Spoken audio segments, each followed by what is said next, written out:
Привітання, поважані сябри. У нас бараничі шмат годов дзейнічае профсоюз РЭП, радиоэлектронной промысловости. В его выступают люди любых профессий, пенсионеры, молодь.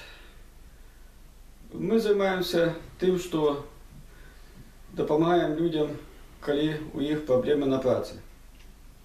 Поскольку люди до нас звертаются, и по мочимости мы стараемся им допомагать.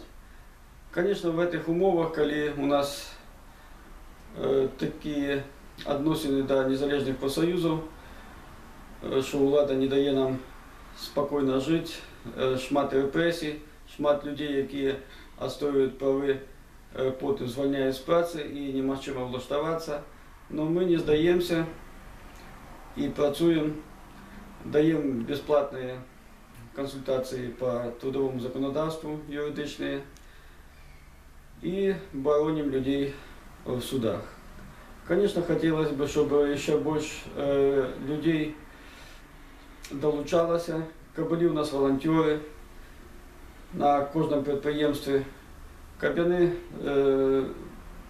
частей телефоновали по Союз РЭП и выказывались про то, что у них проходит на предприятиях, и как бы люди ведали, и это выказывать, чтобы керівники предприятий потім бачили и боялись порушать трудовое законодавство и охрану труда. Конечно, нам потребны волонтеры, юристы, конечно, нам потребны и психологи,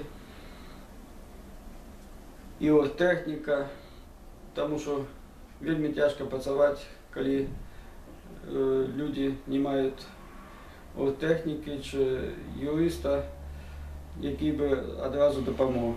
Звісно, ми одразу звертаємося і в Бересті до юриста, телефонуємо, і в Мінськ, і одразу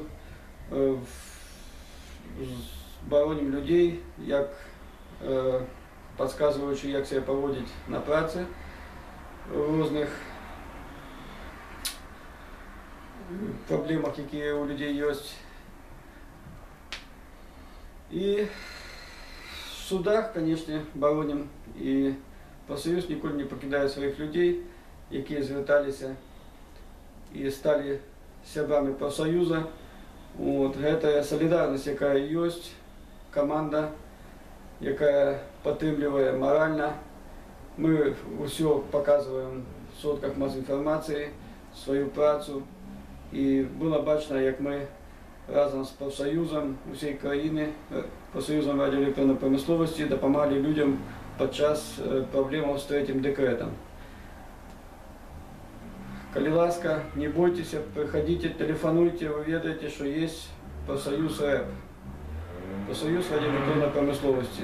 Ми завжди будемо раді підтримати вас і оказати, яку можемо допомогу, наскільки зможемо. Солідарність – це самое головне. Тому ми переможемо тільки разом, об'єднавшись, коли ми будемо солідарними. Дякую.